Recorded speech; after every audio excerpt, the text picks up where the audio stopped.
Hey everybody, this is Greg with The Dice Must Flow, and I want to bring you today a demo that I played in of Blood Bowl. Then this is from Gencon 50, and this is a really cool Blood Bowl arena that was built, and this game was presented by the Cincinatti Arsenal Gaming Society, and they just did a fantastic job.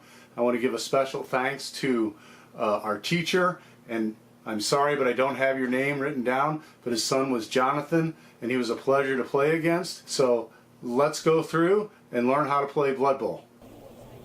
Okay, so for a typical team value of 1,000,000, you can start off with 11 players on the Dwarf team, which usually consists of your two Troll Slayers. Then these two guys here with the balls, those are your runners right here.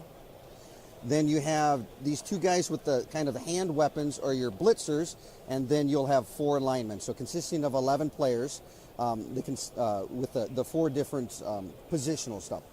With this, and what that equates to, that allows you to actually come up with 3 other team re-rolls, and we'll utilize these chits. So down here on the board, what you have right here, the top part of the rack is your scoring chart, so we'll put a token there on the left side, so we'll advance that as touchdowns are scored. Right here in the center, this is where if we had any reserves, they would go in this part of the dugout. When any of your players are knocked out, when you roll for injuries on a score of 8 and 9 here, it shows it right here, knockout players will come here, and this is Blood Bowl, so casualties occur. So if people are killed on injury chart or roll 10, 11, or 12, they actually come out here in this part of the dugout. So the lower part of it is you have 8 turns per half. So we'll put a token right here to start off. The top part is the first half, and we'll advance every time it's your turn. The first thing you want to do is you move your turn marker. So we'll go through the first half is 8 turns, then we'll move it down, and the second half is 8 turns. And the very last part here is this is number of team re-rolls you can have. Maximum is 8. So our team value of this with this Dwarf lineup, you'll have 3 team re-rolls, and then those are used for re-rolling failures. This is a dice game, so the Blood Bowl gods, the NAF gods, don't like failures, so you want to utilize these, and we'll go through that and talk about when you can use them. And there are a couple times when you rolls that you can't use team re-rolls, so we'll go over that. But so you have 3 team re-rolls there. So this is the basic setup of your dugout, and your 11 players and 3 re-rolls for your Dwarf team. Okay. This is Jonathan's Skaven team. He's going to go with this. So on this team, they have 2 throwers, as I knock over this chart. Okay, and then he has 2 blitzers. Previously, they used to be called storm vermin. These are the Skaven blitzers. He has 2 gutter runners. Those are the fast, quick guys. And then he'll have 6 more linemen. And then with his value, he can also have 3 team re-rolls as well.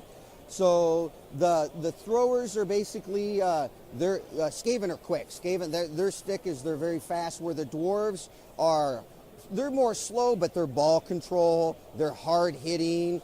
They're very tough. They have a lot of block, which is good. We'll go over. They have thick skulls, so it reduces their chance of being knocked out on the injury table. They have really high armor. Where the Skaven, on the other hand, they're really fast. Speed kills with Skaven. Their gutter runners are very agile and they can dodge, but they're less strong. They're less strong as the dwarves. And the blitzers are really good. They have block too as well. And then their throwers have the ability to pass the ball and get some re-rolls and a higher chance on that. Where the dwarves are more of that run ball control type offense. Skaven can do some quick hitting and air the ball out a little bit chance and speed kills again. One of the very first things we do is we roll for weather. Weather has a play in the game. So each team would roll a d6. Yep. Yep, just a regular d6, and we'll add them together. That is a 6 and a 1, so 7. We result the chart, and that's a nice day, so there's no effect. There's no game effect. Sometimes you can get pouring rain and sweltering heat, which really puts a damper in things you can do. So after the weather, what we're going to do is we're going to flip for the kick. So roll another d6, and the higher winner gets to choose if they want to kick or receive. So he got a 6, and that's a 1. So he chooses to receive. So you'll kick the ball, and then the second half, you get to choose to receive. You'll get to receive the ball. So starting off, kicking team sets up first. So there's 3 sections of the board. There's the middle, and then there's the outer edges. You have to have at least 3 players up on the line. Okay, this is the initial line of scrimmage, right? Starting off here. So you would put. Good thing is you'd put at least 3 linemen. Sometimes you want to put more. Dwarfs have the block, and they get assisting for tackles or assisting for blocking and so on. So you'll load up the line here.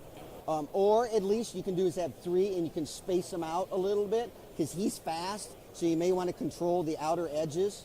And I noticed there's pluses, so this is where you're at. Yeah, you're in the center of those, those crosshairs kind of bit. You want to be in the center of the crosshairs. Okay, so now you have, maximum you can have on this outer portion is 2 in here on each side. So everybody else kind of has to be the center.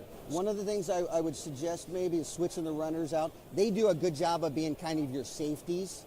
Your runners on your team are the faster guys, so but they have less armor, and they don't have block. So I would put some of these guys. Yeah, you have a lot of block, which will come into play. So I'd have those usually kind of hang back, and they can be on the outer edge to cover those sides, because he's going to try to get a hole and run downfield. And those guys are your good blitzers, and those are those troll slayers. So that's a good setup. And the more we do this, you figure out what's a good thing. So now Jonathan, since he's receiving, he can set his alignment up. He has to have the same thing, at least 3 guys up on the line, and then no more than 2 on the outer portion.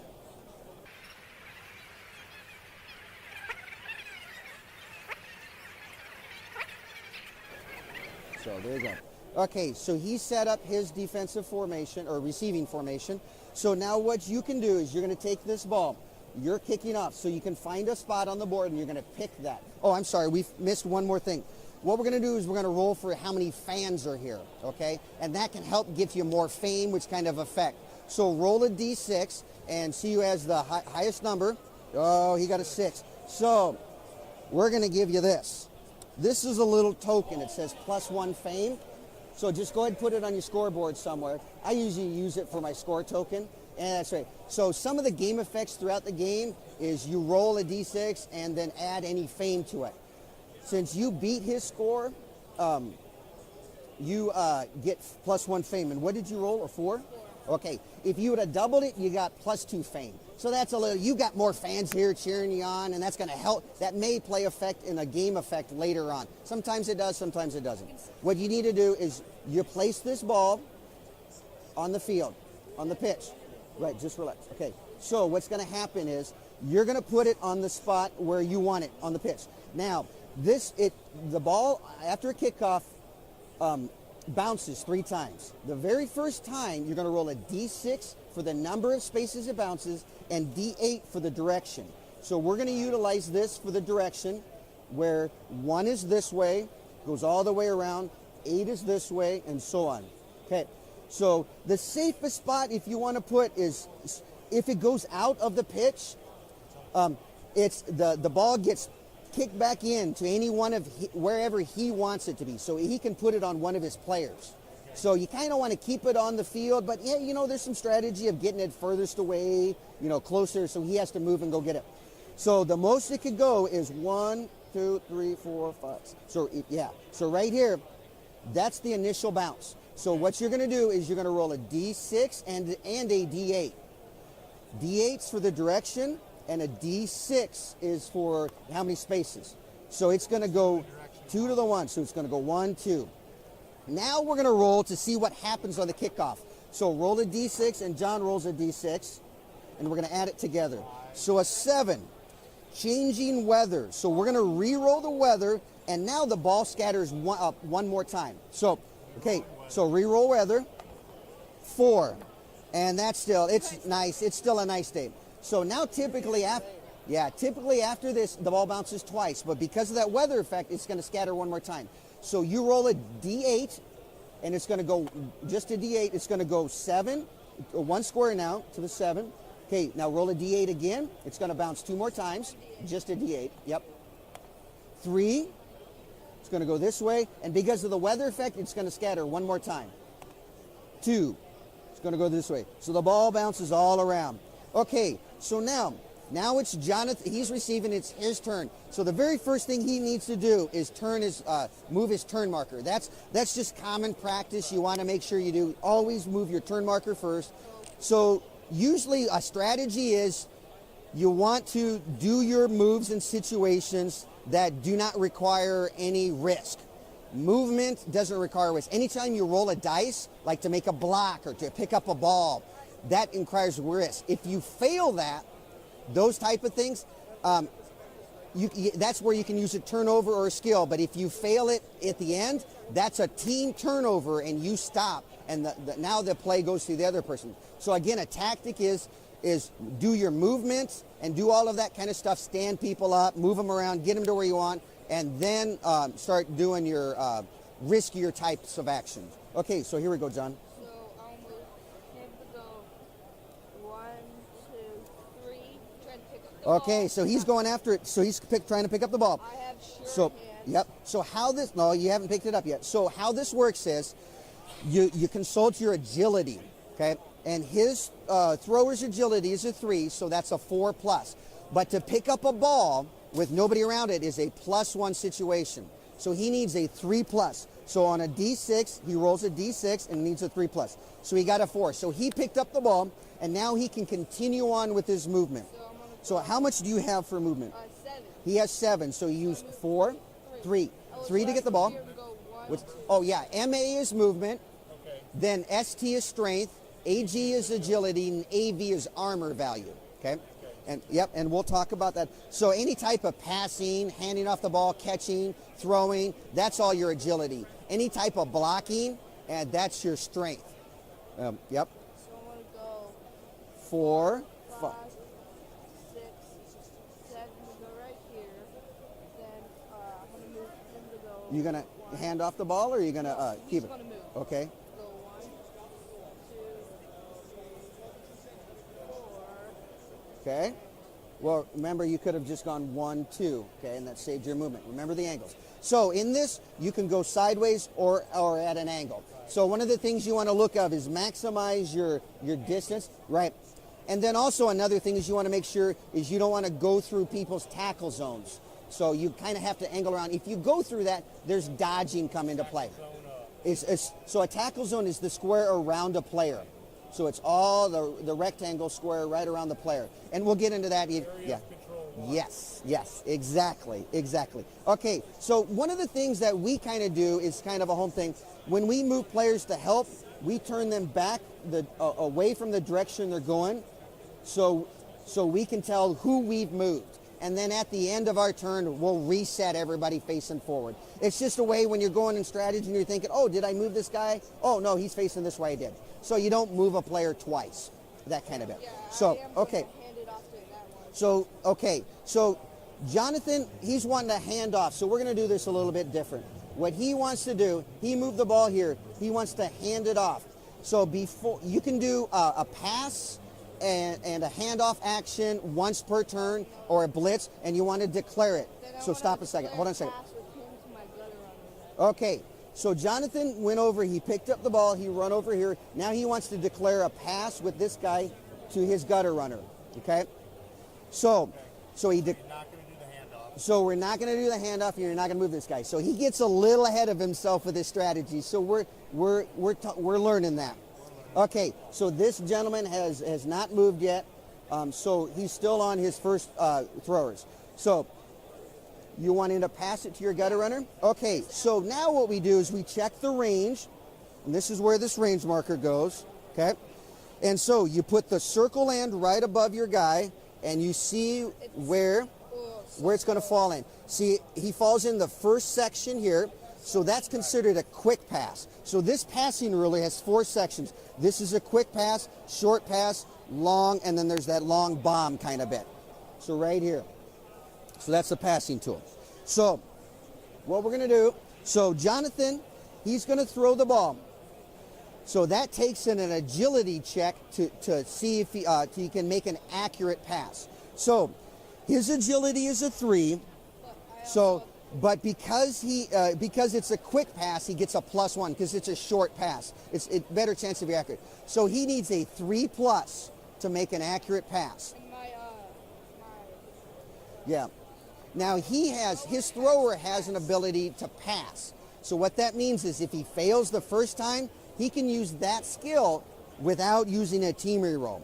If you use a skill reroll, you can't, and fail that a second time, you can't use a team reroll to try it a third time. You only get that once. So he's going to attempt to pass. He needs a 3+, so he got a 6. So then he threw the ball, and it's an accurate pass to the gutter runner. So now we have to see if the gutter runner can catch it. Okay? So gutter runners are agility's 4. So they're the quick guys. Okay, so it's an accurate pass. So on a 4 agility, he needs a 3+ because it was an accurate pass that gives him a +1. So it's a 2+ now. So basically on a 1, you never want to roll 1s. That's always bad news. So, okay, so a 3. He rolled a 3. So now the gutter runner caught the ball. okay. So the gunner runner moves 9. So he's just gonna go for that score right away. Try to do a big play. Now we got to remember. 5, 6, 7. Keep going straight. 8, 9. Okay, 10. now stop there. Now, Put the guy there. yep. One of the things you can do is every player has the ability to what's called go for it. Okay, and they can do that twice. What that means is you can push yourself to run an extra square. But there's a chance of failing. So if you want to go for it and move an extra square, you roll a d6. On a 2+, you succeed and you can move that extra square. And again, you can do that twice. Everybody can do that twice a turn. If you roll a 1, that's a failure. Okay? You fall down. The opponent would roll to see if that player gets injured. That causes a fumble of the ball, and that's a turnover. So there is a little risk of going for it. So John, are you wanting to go for it? Yes. Okay, so he's going to try to go for it. So he rolled a 5, so he can move 1 more space. Move up. We're going to move 1 more space there. There we go. And you can do it 1 more time. So he's going to try it. He's going for a 1-turn score. I didn't see where is it? Right in here. There we go. So a 3. So he can move 1 more space. Okay, good. Okay. I got away from it. So he's just going right after it. Wow. Okay, so that person's done. So if you don't mind turning him around. Okay, so now you have the rest of your players to move, okay? Do some blocking and Yeah. see it how it is and get a guy out, okay? I blocked him with him. Okay, And then so get the Jonathan's thinking of using his blitzer to block your lineman, okay? So he's a strength 3 with block against a strength 3 guy. Now, so you have people around you that if he's on his tackle zone, he gets assistance for that block. But you have a defender here that takes away his block. So basically right here, this is a 3 strength versus a 3 strength. So how blocking works is you get your block dice out. If you're trying to block somebody and that your opponent has more strength than you, Jonathan would roll 2 dice and you would choose which result. If his strength is in this situation equals yours, he rolls 1 die.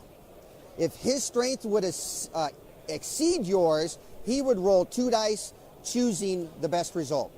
Now, if his would exceed double, okay, more than double your strength, he rolls all 3 blocking dice and gets to choose. So, now this is a 1 die block. So you want to do that? You've got block, he doesn't. So these are your blocking dice. Now there's 6 symbols to this blocking die. Okay, this one is the skulls. You never want the skulls. Though that's bad. That's bad. That means the attacker goes down. Okay? Then there's the arrow, which is the push, which means you basically push him back, and there's 3 different squares opportunities you can push him there. Now, this means right here with the exclamation point, pal, that means the defender stumbles. Okay? That means they're pushed away squares and they fall. But if they have the dodge ability, then that doesn't affect them whatsoever. So it's a negative. So if they have dodge. Okay, The other one is, there we go. This is the one everybody wants. That's the defender down. That's you knock them down and you push them a square away. That's the best one. Now here with the POW and the skull, that means both attacker and defender stumble. And they stay in the same space. If you have the block ability, then it doesn't affect you. So that's where your team with the block comes into play. So it negates that side of the dot a lot. Yeah, so that's beneficial. And so that's the six places. There's 2 pushes and then 1 of each of the others. Okay, so John, you gonna hit the block? Yeah. Okay, there you go. No, or this one. You need this one. Yep. Okay. He just rolls. So he pushed you. So now, because the angle of the block, he can push you here, here, or here. So you get to choose which one you want. I'll pick here. Here. Right here? Yeah, I would go there. He can't even reach it. Now, he has the opportunity to follow up. No. You can stay or go. Well, that's a free guy then on your guy. So you basically, you want to get him. That means he needs to dodge away. Yeah, I'll do that. So he's going to come here. Okay. That wasn't the effect he really wanted. He wanted to get you down on the ground if possible. That's what I wanted. I just Well, wanted him yeah. to push him. So, But now I can get my so now, if you want to move this guy, so Jonathan's wanting to move away right here. So if he's doing that, he's leaving your tackle zone. He has to roll a dodge, or he has to make a dodge. Oh, crap. So if he goes this way, he's dodging to a square that there's no enemy tackle zones. So he gets a +1. So he would need a 3+ to get here and go from there. Okay. So okay. So he moved here. He failed his dodge. So this player doesn't have the dodge ability, so he can use a team reroll to try it again. So here we go. You gonna do it? Oh, okay. So now he did it. He cashed in one of his team rolls. There's one. Oh, no, yeah. Now right here's there. the thing. Yeah, because that'll be in his tackle. You go here. Yeah. There's 2. Now you can go 3. Now see, here's the thing. See, that was the thing we pushed him here. If you go here, you're going to dodge in. You can go here into his tackle zone for 4. Now he has to make another dodge attempt to get out of there if he wants to. You're going to make another dodge attempt to go here and get up right next to him. Yeah. Okay, so he's going to try it again. And he succeeds. So there's 4, 5, 6. 7. You're going to go 7 right there. He just wants to get right next to you. So what that means, if he needs to try to run away, If I try and run, he's going to die. yep, you have to dodge out of it. Yep. So that's something dwarves aren't always the best, but hey, sometimes there's nimble feet. Okay, so now go ahead and go around and make any of your other blocks you want. The blitzer to his lineman, so he's going to use the blitzer to block again. So go ahead, buddy. That's a 1-die block. Okay, and that's another push. So the angle this way, he can push him here, here, or here. You probably want to go that way, buddy, and get away from that. So anyway, you get to choose. Which one do you want? This, here, or here? I'll put it right there. Okay, so now one of the things, okay, so now if Jonathan can follow up, or if he stays here, now he can assist on this block with this lineman because he's not in his tackle zone anymore. I'm going to stay there. So he's going to stay there, and now he would get a 2-die block because his strength is 3 against your strength 3, but he's assisting, so that's a +1. So that's where his strength becomes 4. So he rolls 2 and picks up. So he's going to push him. So he can push him. Now with this situation, he can push him here or here because this space is already occupied. You're going to go there. So he's going to push you right there. Are you going to follow up or stay? I'll follow up. You want, well, that No, means, no, no, yeah, stay. that's a good idea. So he's going to stay there away from him so you don't get that assisted block. So Jonathan had a Skaven right here and got an assist from this partner and had a 2-die block on this dwarf lineman. He got the block and pushed him back. He decides not to follow up, but because he was able to knock the dwarf down, we're going to see if an injury occurs. So he has to roll against his armor. So he takes 2 dice, and the dwarf armor, I want to say, is 9. So you need to exceed the armor to cause an injury. So that's alignment. Yes, is 9. So he needs to get a 10 or better. He got a 5 not. So you on the armor to cause an injury, you have to exceed the armor value. Dwarfs are tough. Okay, so Jonathan's ending his turn. He's not going to move that last thrower. So we're just going to reset our players and turn them facing around. If you don't mind grabbing those two on that end, thank you. Okay, so again, one of the very first tactics you want to do is you want to move your turn token to first turn. Oh, nope, yeah, you scored. The other one right there. There you go, right by the hourglasses. So now, this is where, again, you want to look at strategies, what you're doing. You want to start doing some activities that require no risk or minimal risk, so you don't cause a turnover and have those. Now, this player on the ground, he can stand up for his turn. That costs 3 of your movement, okay? So he's, I want to say dwarf linemen are 5 movement, so it would take 3 to stand up. So when he's ready, he stands up for 3 and has 2 other movement spaces left. So now those are your runners, those are your fastest guys. I want to say they're 6 movement. And those are your fastest guys. Okay, so these guys are 5. The guys with these hand circle weapons are 5. Your linemen are 4. So he's a 4. And your runners are 6. Those are your fastest guys. So 1, 2, 3, 4, 5, 6. Then I'll go for it. Okay, you're going to go for it. So roll a d6. On a 2+, you succeed. Okay, so you did. So you can go 1 more square. I'm going to go for it again. Okay. Oh, and see, that's where. So now this is where you can choose your reroll. Exactly. So that's a reroll for your turn. So you're down to 2. Now you get to reroll it again. And now he can move 1 more. There you go. So, yeah. Yep. No. Yep. So that's just you're putting bodies on him, so that he's going to have to dodge to get away next turn stuff. So, yep. So, and now if you can get other guys on him, you got assisting to block, which you can get more dice on him. So, yep. Now he can move 5. So there we go. Oh, sure. Now, one of the things with that situation is, if think about where you want to use your block. Do you want to use it on your runner to go on the gutter runner? Or do you want to use your troll slayer to come here to get that guy to free up, to put more guys on the gutter runner? Think of the strategy of if you want to dodge away now and try to, you really want to get on that gunner runner, and you've got the strength advantage on him. So just think of that strategy you want to do, because if he's going to basically try to dodge away and score this next turn. So if he wants to move away, he can go to that square, and he's leaving a tackle zone going into an unoccupied, so that's a +1. So look at his agility, I want to say is a 3. So that would put it as a 4+, but he's going to that square, so that makes it a +1. So he needs a 3+, so a 3+. Hey, he did it.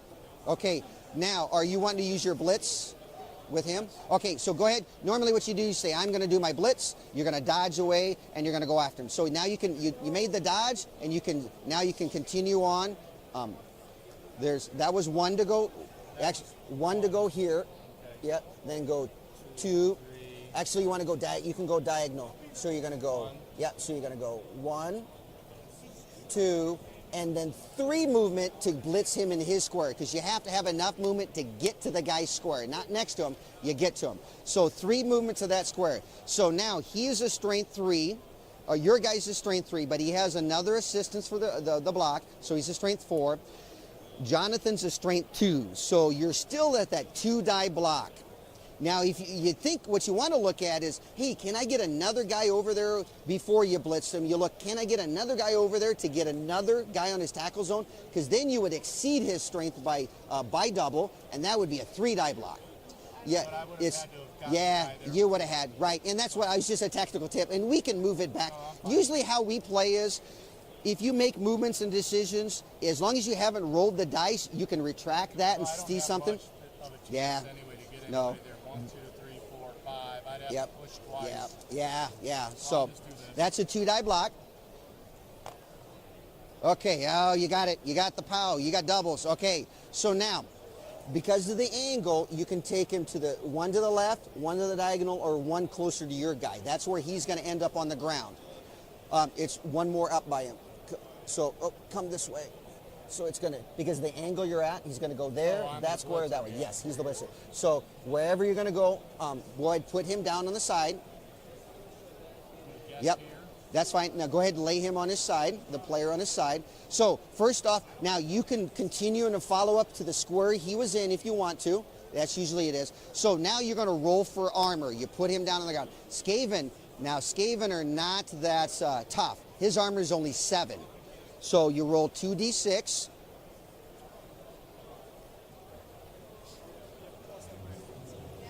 And above 7, injured. 8 or above will injure him. Okay, and that's an 8. So now what we do is you roll 2d6, and we're going to consult the injury chart. Okay, a 7. A 7 is a stunned. So what that means is now you place him face down, and he is stunned for the rest of this turn. Yeah, you can put him on his side. That way, it's fine. Okay, so he's just stunned. What that means is next he's going to lose a turn. Next turn he turns prone and comes, and then he can stand up the next turn after that. So now, because he had the ball and you knocked him to the ground, we got to see where the ball scatters. Roll a d8, and the ball's going to scatter 1 square that direction, and a 5. 5 is going to go. So it's going to go right on the sideline, right by your gutter or your runner. So it's going to go right there. Now, did you have movement left over? I'm trying to think. How many movement did you use? So you were right here. So 1, 2, 3 to him. So he has movement left. So what you can do is you can continue moving on with your blitz. You can go into the square and try to that's 4. That's 4 movement. Try to pick up the ball.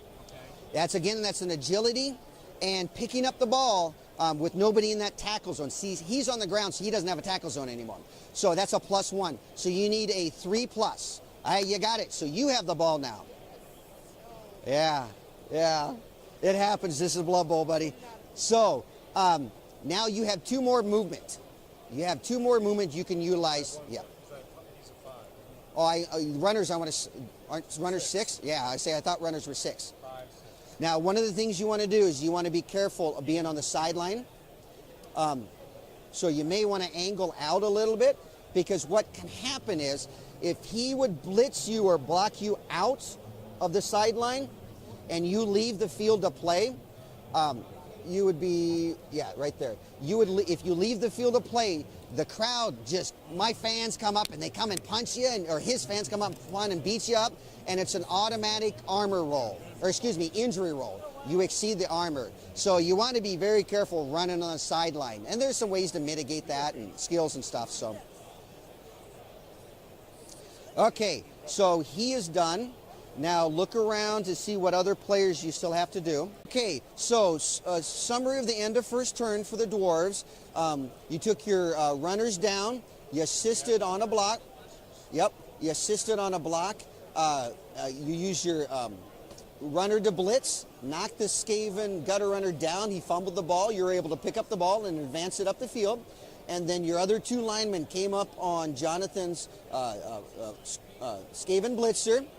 And you had an assist on a block, rolled well, got a 10 on the armor, or knocked him down, rolled a 10 on the armor to break his armor, and then rolled another 10 to cause a casualty and killed the storm vermin, the Skaven blitzer. So you moved him from the field. So the Dwarves right now have the numerical advantage, which is one of their strategies, is to remove the opponent players from the team. So you're starting to succeed very well there. Yep.